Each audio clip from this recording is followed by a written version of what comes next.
Nima ovqat qilishni bilmay o'tiribsizmi?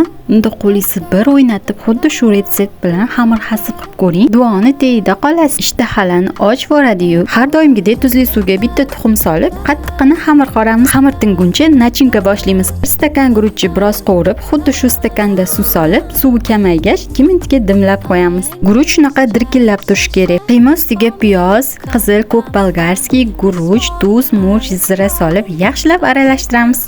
Boyga qattiqqina xamirimizni yupqagina qilib yoyib olamiz. Xuddi mantidek kattalikda taxlab kesib olamiz.